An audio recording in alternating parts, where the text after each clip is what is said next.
Anybody that had anything to do with President Akufo-Addo Bawumia administration should be sentenced to 40 years political wilderness. I hear these days that Dr. Bawumia has started again.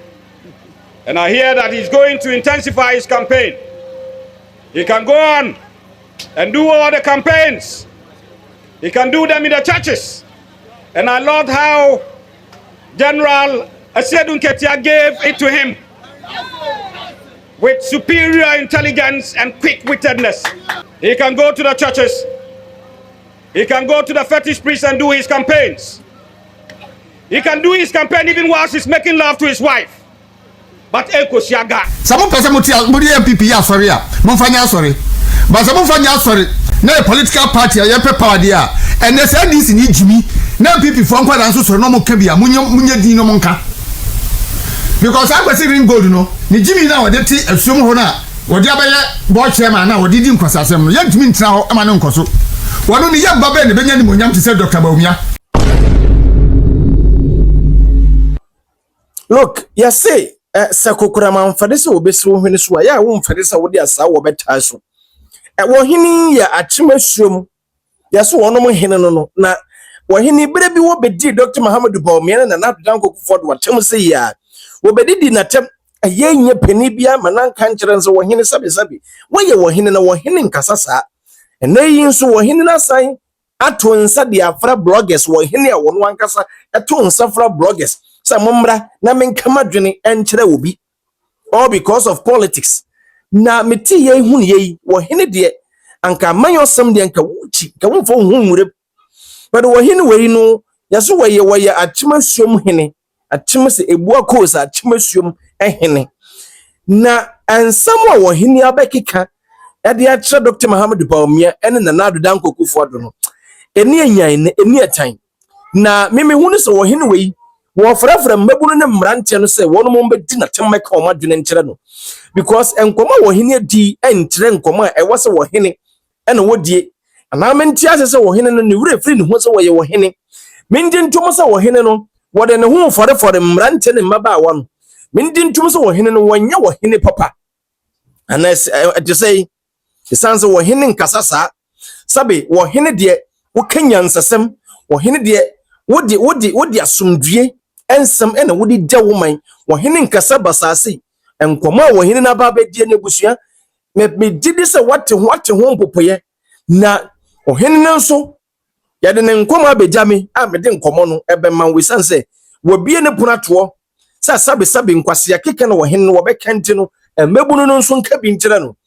wo hene de hu yei anka wo ye ohene a sabe mbrede se wo kanim disem na kromofo no nso e de anidie ne obuo di ama wo esanse wo hye wo hene bi ase what must say but o hene the moment o hene be kase we onipa we metumani ase ne so ye wo hene de ne ho be for ama yosam de saa wo hene no ye kan ahemfo ye kan ne nka ho na ebusua ne nkomo aba abedi mi ho ne response abedi mi ho but the kan tie ensam a Achimasuom hene we o papa ya wo fara ne ho so we wo hene no wakeka dia tra Dr. Muhammad Bawumia ene na Nadu Danko Akufo-Addo tibra that Ghanaians must sentence that generation of thieves, that generation of robbers and looters to 40 years in the wilderness. Anybody that had anything to do with President Akufo-Addo Bawumia administration should be sentenced to 40 years political wilderness. Right from the national level to the regional executives to the constituency, the MPP owes Ghana that to clean up the whole system and allow a new breed of people who are selfless and who want to serve this country. I hear these days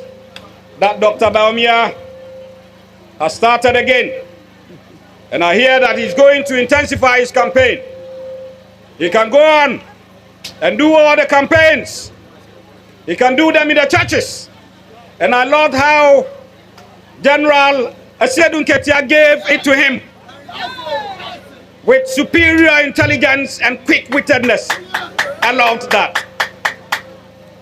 I loved that. He can go to the churches. He can go to the fetish priest and do his campaigns. He can do his campaign even whilst he's making love to his wife. But Eko Siaga.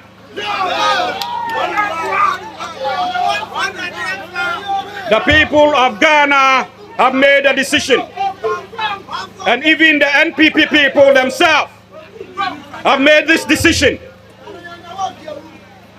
that come 2028, they will hand him the greatest defeat so that he will go and not be willing to ever come back into politics again. The difference between NDC and NPP is that one group want to come and loot, another group genuinely want to serve Mother Ghana. We thank the president. We thank him for this road.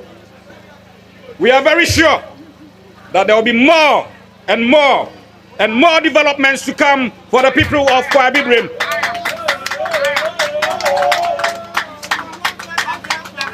And I am very sure that anybody anywhere watching us, seeing how happy we are, seeing how grateful we are to him, will know that yes, we are happy, but Oliver Twist will always ask for more. So, Mr. President, I beg you, I will come there again, and I will plead again. And I beg you, our hospital at Asuom needs to be upgraded, as you promised. And the district needs to be done. And there are a whole lot of problems we have. And we are sure that just as you have turned your favors upon us, it will not end. I thank you all. I thank you all. And may the good Lord bless all of us. As we cut the cake, we have a CEO here who will also pour a libation so that the road will be constructed in record time. And the road will be one of the best roads in this country. We beg you, we beg all of you indigents, when the road is finished, please do not overspeed. Do not overspeed on the road. And then also we beg you, if there's a need for ramps to be erected, let highways guide us so that it won't be like some nonsense in Asuom,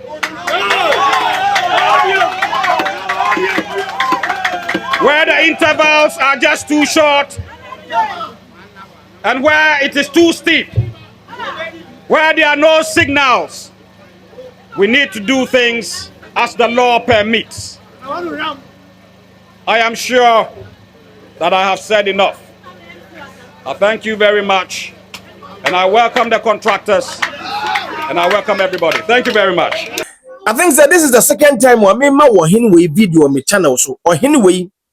way papa way or you so where you deal. But before that, we end this. You being an NDC member, one a catcher was a him for one woman, only me answer Nimudino. Woman in political party, they have. But a woman himself, Kunyana, one more test one. A Kunyana tree, a Kunyana tree, Nimtia, a Kunyana tree, and some maintenance were Hinekurano. In this, what to damn it. And to a Hinian Sanibiano and Metina bedroom and invite two bloggers.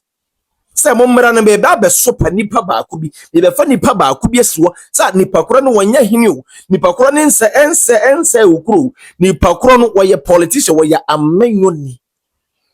enti mommra all because wanya mama yoko nipa enti mo mbra na menka madwene nkyerɛ no wɔhene papa bɛn no wɔbɛka kyerɛ ne manfo sɛ Dr. Muhammad Bawumia wopa wanya campaign wopa even wona ne yere dakora wɔhene womfada de wɔhene muade sɛ wɔyi fra ne ho sɛ wɔyɛ wɔhene yɛse wɔyi no wɔyɛ wɔhene wɔ kuro bɛn so a wɔhene a wɔmmu ne ho sɛ de mehunu bi da wɔhene asɛ bi wɔbie ne punato ama atam ne die sɛ de mehunu bi da wɔhene a wɔnka nyansasɛm de mehunu bi da wɔhene a wɔbie nano na wɔkasa sɛ de mehunu bi da na wɔnku nua no bɛsɔre etia wo wɔhene ade no a wɔyɛ no ɛna Dr. Mahmoud Bawumia can go to this, can do campaign, can go to church. Yankwasi akeka na wadawruma.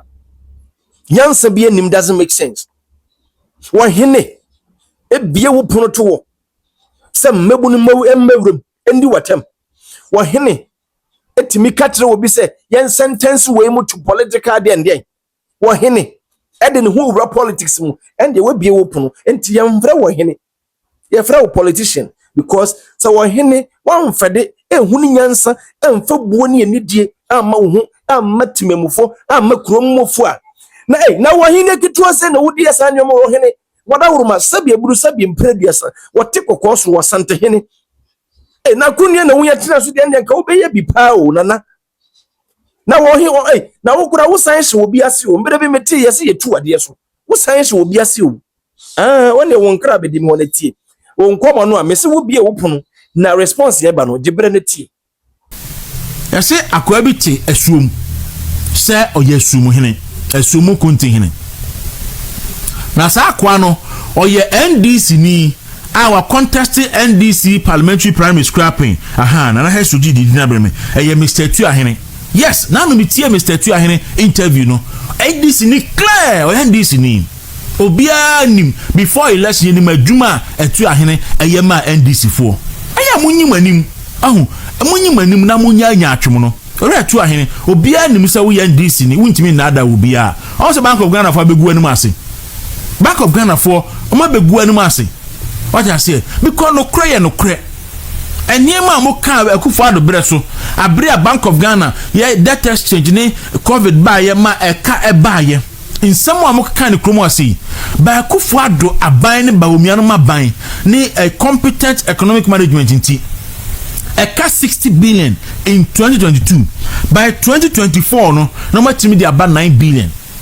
ene ese aban papa ne ba ye no well ba fa eka from 9 billion no e dia 35 billion Ghana cedis and ore tu ahene all you can do ene anim gu asa di go hu asempɛ from na no ene Ghana obia fo ekrani ayi gogo woso montimi na ado obia betimi akenkan obia betimi ate ase akenkan ate ase montimi na ado obia ntimi ntumfuturu ngo obia ni let me make me to aso ora biti Asuom ho South Star Asuom kontinent na ensamo a okeka no Asuom ehye ochehene ase na ye ka kire ochehene ye re ochehene osagefo amuatia furipani ochemawura ene Eastern Regional House of Chiefs ene Asuom ma hina nkasa Asuom hankasa honwe ho se ho na nanu ohene ba akoka sese otu ne ho ade asoso bibi said they should call sir a self-star and a self-imposed container. They should call him to order because so yes sir before election you see otunani si Bawumia so edidi Bawumia tem egu ni ho fi eye nema bebre and as typical as of MPP fo no obi an kahwe nkrofo emu ano wasan hyase bi say osan ebegu Bawumia ho fi monka kire no say onye ohene a say de ate no onye ohene a ye nyina anim so ye NDC ni monka kire no say oni monopoly over nkwasi asem oni monopoly over nkwasi asem because ye hu bi da say onko kai chieftaincy act no na onhwe ne a chieftaincy act no eka efa hensem ho enti omuni ho a onhwe yi onfa ma Bawumia so because of the Bawumia so a MPP brebi atwam no ene MPP no enya hwe ha sa bi enti okan kwase asem a enkrofon so beka bi akire no ɔkeka kwase asɛm wɔ Asuom hɔ a nkrɔfoɔ nso bɛka bi akyerɛ no sɛ odi Bawumia atam a nkrɔfoɔ nso bɛdi no bi ɛne yɛmpɛ sɛ ɛbɛdu baabi na ɛbɛgu ahennie ɛho fi enti na mesrɛ yɛ wurɔkye hene sɛ saa papa no sɛ ɔnyɛ hene deɛ a and they should call him to order because ɛnyɛ saa na sɛ ɔbɛtena akyima akɔma mu na wadi Bawumia atam na wadi Akufo Addo atam na warane ɔmo down na ɔkyima ɛnka hwede a ɛne nananom ebia na ebi aka mo ebia na obi aka because obi ka bibia hwe yɛ na ebi aka mo eti yɛsrɛ mo yɛra die moforiata mommra bonten ɛwɔ saa abrante na wɔte Asuom hɔ na ɔso yɛ Asuom konten no mommra bonten wɔ ne ho because yɛate sɛ ɔnyɛ hene ɔno ano sɔre a ne wa address sɛ ɔhene na ɔkeka nkwasi asɛm monkasa nkyerɛ no ɔyɛ ɔhene deɛ a monkasa nkyerɛ no so ɔnyɛ ɔhene nso deɛ a ɛdeɛ mommra bonten ɛma Ghana fo nyina hu sɛ ɔnyɛ hene because ɛnyɛ saa deɛ bi ana mmɛbu no sɔre a na ebi aka mo ɛwɔ ɔkyima mu because yɛnim ɔkyiman abakwasɛm ne ɔkyiman ahensɛm ɛsɛm no saa nneɛma wei ebi nim yehu bi da ɛyɛ novel yehu bi da yehu saa nipa tuban sei no yehu bi da wɔ ɔkyiman mu sɛ yehu this type of ɔhene ni bi ɛwɔ ɔkyiman mu enti sɛ ɔnya hene deɛ a ɛndeɛ mo deɛ mo forata mo mmra abɔnten na Ghana fo nyina hu sɛ ɔnya hene wɔ Asuom ɔyɛ hene so deɛ a call him to order man calling to order a friend KKBK kakra bɛka because bullet na ekɔ a ebia na ebia for penny fee na anyɛ fɛ nti yɛsrɛ mo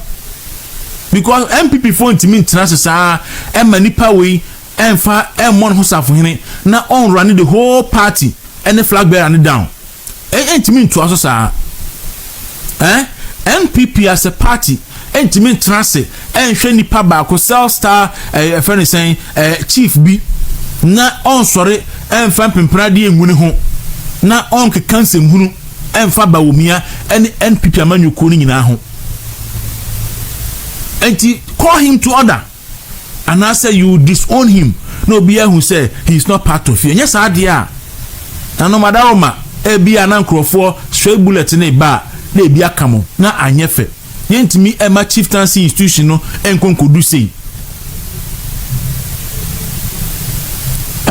na nipa omuni hu sei de kroba nso no hwan na be kye ne hene onipa omuni hu sei chieftaincy institution no eye novel eye institution bi a kyese ni mudie esombo na Ghana for ye wogidie wo mu ya hensem said the city esem protected the dignity and sanctity of the chieftaincy institution mon ko fa papa hwe akwafo bi sei emma emegu ahini ani mu ase ahemfo mona kroyi modia mona asase modia enipa bi sei nti na ahenie elusu ni glory enti mumma hwe na mumma ahenie no animu meranyam obi ansore keke enka henema so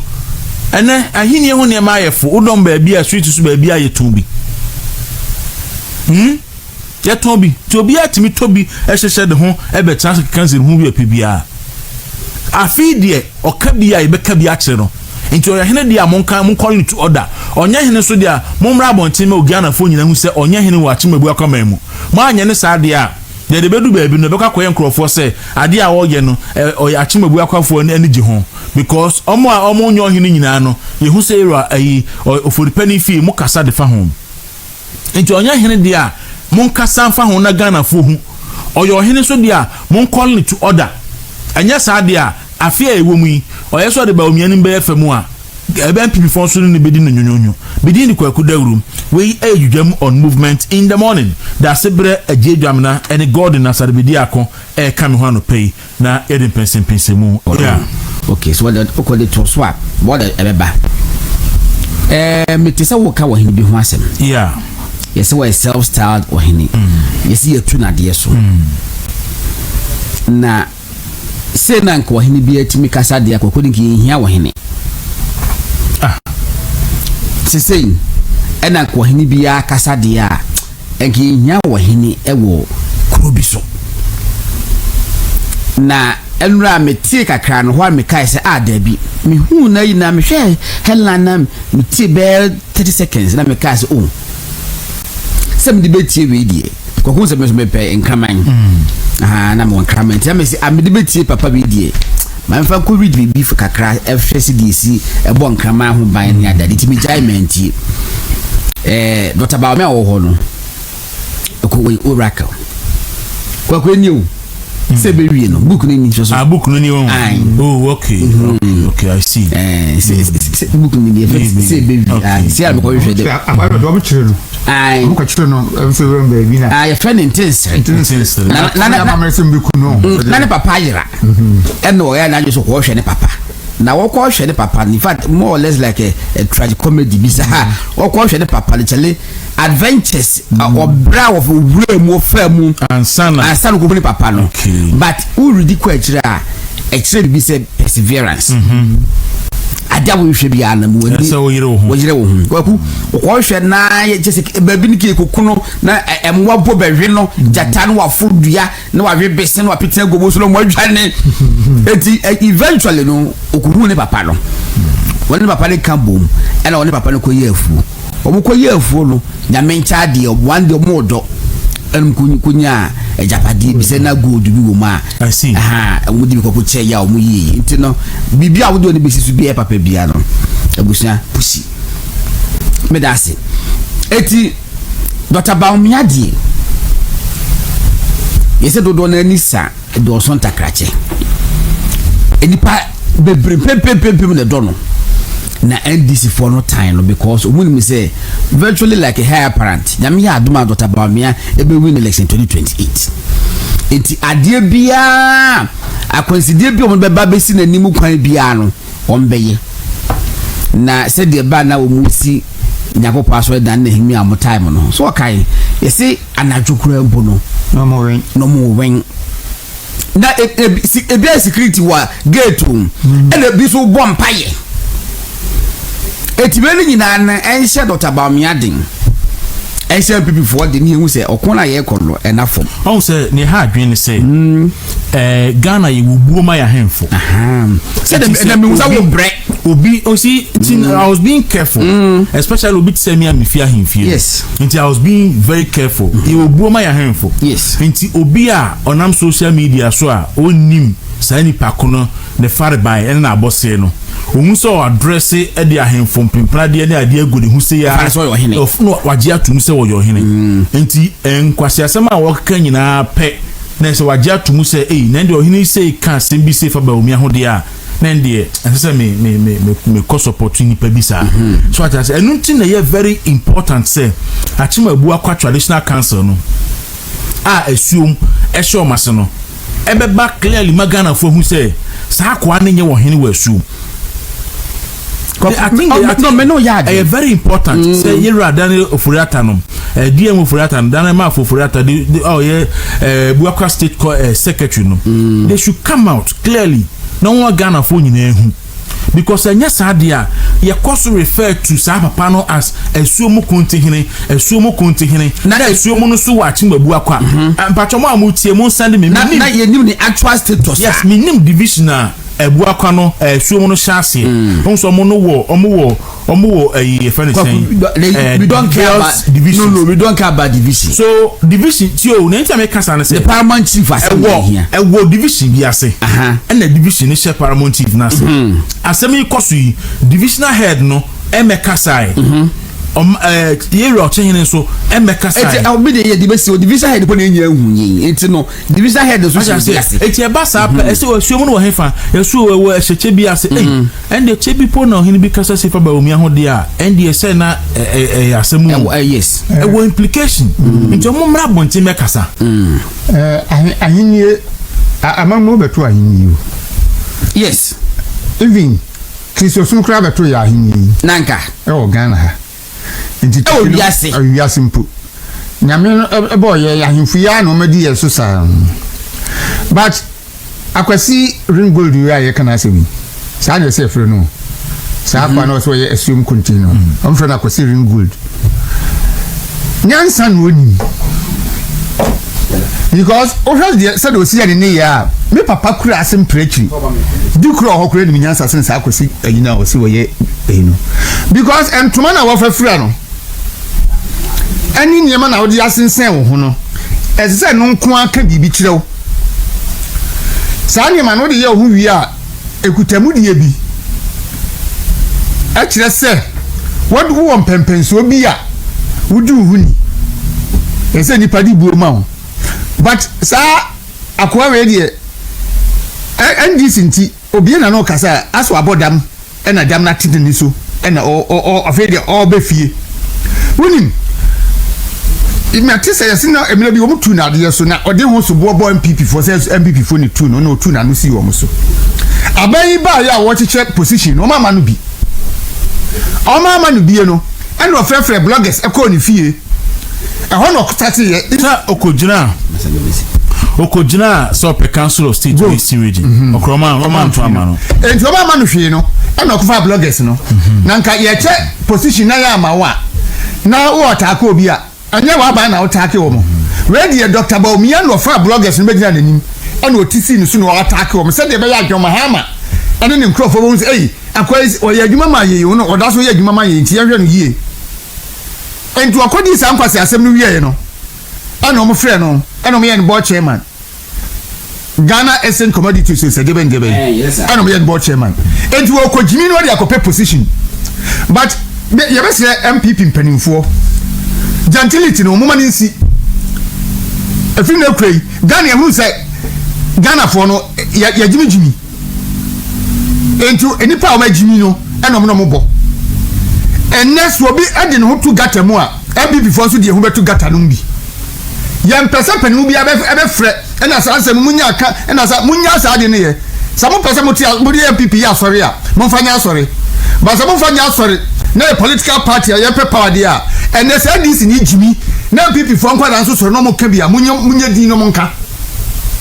because akwasi ring gold no ni jimi na wode ti Asuom ho na wodi abaye board chairman na wodi di nkwasasem no yantumi ntina ho ama ne nkoso wono ni yamba be ne benya ni monyam te se Dr. Bawumia ansa na wi asase wono woti wa jimi ni sa no ono no oben Bawumia no watimi akogina be bi na okeka nkwasasem na obi ka bi akira na akase ene munya na MPP for de enye sa na yetete ye sei ebre dane ahonso da no hu bi efiri na ko obi obejimi so obo sore o Dr. Bawumia su bia no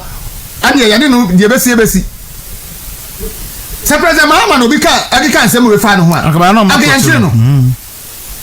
anasa ni yire akuyanchire no moti ho ana woni edi atam na mo no mo ehwe na obi ti abrochire no odi president Kofo atam no fa no ho adi oba Ghana na national security board no ban abanfu sei ni enya no man Ghana mu na wo dwama ma ka se betra konyan so ko sise wiase be se ya na dwama ma office akonyan na wo ti so Jubilee House no wo betra so ko sise wiase be se da powerful ti se mo muti abuba ban mu a muntu nya japade bia president Kofo si Jubilee House am to na mo kan kwa asem ye si ye de mu na mdi ni ka kwatena mu ale na mo de Ghana mo pese mo fa ni se de mo japade mo de mo asem mo lance se mo de mo kan kwa asem mo di kwa asem mo ye bibia mo pe obedience so ye bi de se ne mo nsa wo mo se hine o se yoko ho am ko tetrim na mo nchi obi ankogum na nkwasa asem no ya do so no Ghana ha dodo ha adwin ti yesi ohye se yesi ohye kwa ben ase yesi ho ijase ti ijase ochima ijase division no ho no ohye ti kwa ben hene enye ne penifo ye ka kire mo mumra bonten na achimagbu akwa traditional council so mumra bonten na Ghana fo nyina hu se sa akwa no onye hene enye sa ade a mumma kwan e ma ne hide anda moyi ede egu Bawumia hu fia na me kan mgu ase e ba bi be kamo nti amunye very careful na godon nye no ano kwaku eno ano because ye isi di wo obi di wo hini bi atema e ka ehimfo wa goman Ghana esa dem ma emudie no e ba fom yes nti ne ye besere mun ka bibi enche no se obi ti se na nado dan kwaku fado former president obone bra kama na wunya a character like this na otimi ka sim di na temu a emfata former vice president na wotim didi na temwa emfata esa na you open doors am obia so ono so Dr. Bawumia na say na Akufo-Addo no o betimi aka regardless of atade enem tuma kuntungu ale ba hyehyɛ wo ho ne enka we gugu sense wo ho ne ade alomi we sense ni ku alomi o wo ben ni say pedesa o pamachi say alomi beti go pa na ne enti kwaku me the papa we die I think say right order right you know call na one make it say watching hini anase ijasi hini no ne nkasa ikwa benfo no ne nkasa na anyesa so ma public statement say sa die onye hini so that people will deal with him in that as an imposter na wo Ramahama nipa say na why the board chairman na ya nwa we say binyansa be nu na odi ko board chairman bebe ka say Jimmy say na ko na board chairman the kasa no wo ye self style ya tu na de so and he still parading himself so you were hini na kwakwe ya wonwa sampa any pass sampa hini na ni di ni nkrata mu no one and this for the bob ni jeja e fa funyi e kwa na shedi nkata no oba penyi Muhammad ye wo to de yo ni passe mole o ye ni passe board chairman we say binyansa ben pa na won tirima wodi ko bu board bi o say institution be ya Ghana commodities anya na Akufo-Addo te na na Akufo-Addo omo te so mo hwe ni ma bo yes so na Akufo-Addo obi adwuma ma NDC for pa obi adwuma ma NDC for pa MPP wo ya da so any MPP so so hwe institutions a wo ba ye eni ho de ba ye na wo hwe institutions a na eni ho Akufo-Addo de ba ye a NDC for chess omuntimi nwene omuntimi nwene inkriti ayi ene say ayi titles global be can say Akufo-Addo ni legacy and so any legacy no ni honorable titles fatemi ni Vanderpool e be can say Akufo-Addo ni legacy and so any Akufo-Addo legacy no na what dey akatua abusia dia beba ni o mi hunu wo hene wo Ghana ha o hene a na sum efrafra sotro si da me hu bi da on we no wo kwaye na mmebunu ne sori tie wa we no say no mo de ahenye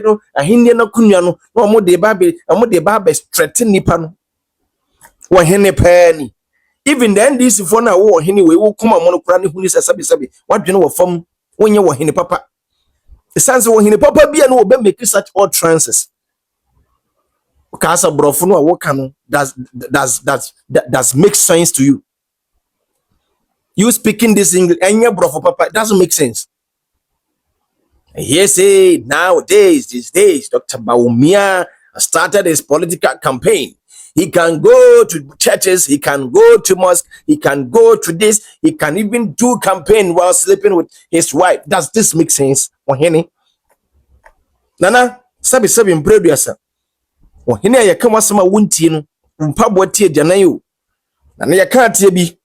na you being in a political party doesn't make sense. Like can sim hunu say ya